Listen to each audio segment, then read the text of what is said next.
जब भी हिंदुओं पर अत्याचार का सच सामने लाने की कोशिश की जाती है, तब लिबरल और कम्युनिस्ट जमात एकजुट होकर उसे प्रोपेगेंडा करार दे देती है। द कश्मीर फाइल्स के बाद अब बारी आई है द बंगाल फाइल्स की।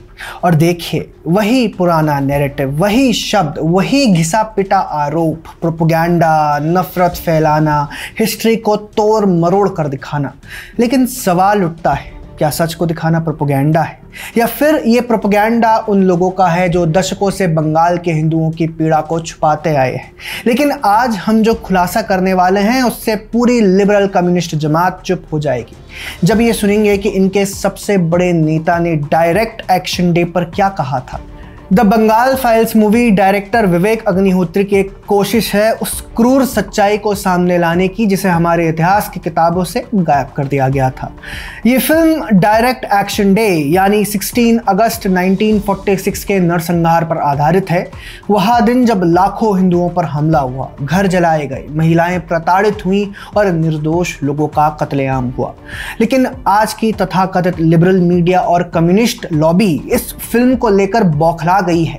द हिंदू जैसे राष्ट्रीय मीडिया पब्लिकेशन ने साफ लिखा है कि यह फिल्म महज एक प्रोपेगेंडा है, ये हिंदू मुस्लिम को बांटने की कोशिश करती है और इतिहास का केवल एक पक्ष दिखाती है। सवाल यह है कि जब कश्मीर फाइल्स आई थी तब भी यही कहा गया था कि यह फिल्म प्रोपेगेंडा है। अब जब बंगाल फाइल्स आई है तब भी वही रटा रटाया नैरेटिव प्रोपेगेंडा।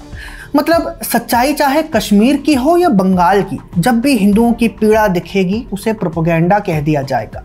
कम्युनिस्ट जमात का इतिहास उठाकर आप देख लीजिए, जिन्ना और मुस्लिम लीग की हिंसा के समय इन लोगों ने कभी सच्चाई को दर्ज नहीं किया, कभी कुछ नहीं लिखा। उनके लिए बंगाल का डायरेक्ट एक्शन डे सिर्फ एक राजनीतिक घटना थी, लेकिन असल में वह स्टेट स्पॉन्सर्ड राइट था जिसे मोहम्मद अली जिन्ना के आदेश पर और हुसैन शहीद सुहरावर्दी की देखरेख में अंजाम दिया गया था। आज वही कम्युनिस्ट जमात कह रही है कि द बंगाल फाइल्स इतिहास को तोड़ मरोड़ रही है। लेकिन सच्चाई यह है कि दशकों तक इतिहास को दबाने और झूठ लिखने का काम खुद कम्युनिस्टों ने किया है। लेकिन भारत में इन्हीं कम्युनिस्टों के सबसे बड़े नेता ज्योति बसु ने डायरेक्ट एक्शन डे पर जो बताया था वह सीधे सीधे इनके अनुयायियों की पोल खोल कर रख देगा। बंगाल की विधानसभा में कम्युनिस्ट विधायकों की एक मीटिंग में ज्योति बसु ने 1946 में बताया था कि Suhrawardi actually organized the riots. The Hindus also resisted. फिर इसके बाद उन्होंने बताया at that time Hindus did not want these riots actually, but Sohrawardi had to heed to the call of direct action day. यानी ज्योति बसु ने खुद माना कि इन दंगों का आयोजन सोहरावर्दी ने किया था। उन्होंने ये भी स्वीकार किया कि हिंदुओं को दंगा नहीं करना था, उन पर तो उल्टा आक्रमण हुआ क्योंकि जिन्ना ने डायरेक्ट एक्शन डे का आह्वान किया था। फिर हिंदुओं ने इस हमले का प्रतिरोध किया और इस रेजिस्टेंस का नेतृत्व करने वालों में से एक थे गोपाल पाठा।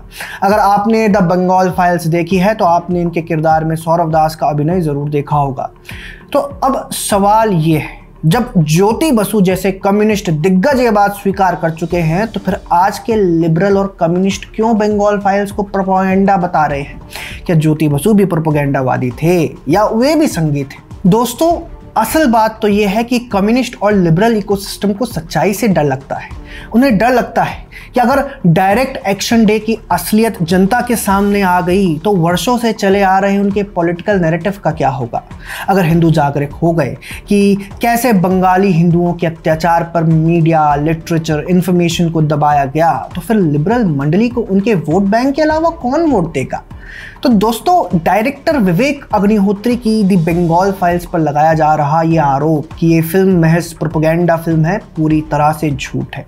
ये फिल्म सत्य को दर्शाती है जिसे वामपंथी इतिहासकारों ने दशकों तक छुपाए रखा। और विडंबना देखिए, जिन कम्युनिस्ट नेताओं का हवाला देकर आज की जमात प्रोपेगेंडा कह रही है, उन्हीं के महान नेता ज्योति बसु ने इस दंगे की सच्चाई को स्वीकार किया था। इसीलिए साफ है, सच हमेशा असहज करता है और आज लिबरल लेफ्ट जमात की बेचैनी इसी बात का सबूत है कि दी बंगाल फाइल्स ने उनके झूठे नैरेटिव को चीर कर रख दिया है।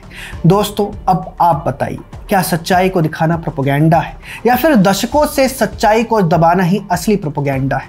नीचे कमेंट करके अपनी राय हमें ज़रूर बताइए। और अगर आप चाहते हैं कि हर हिंदू तक ये सच पहुंचे तो इस वीडियो को ज़्यादा से ज़्यादा शेयर कीजिए। जय हिंद।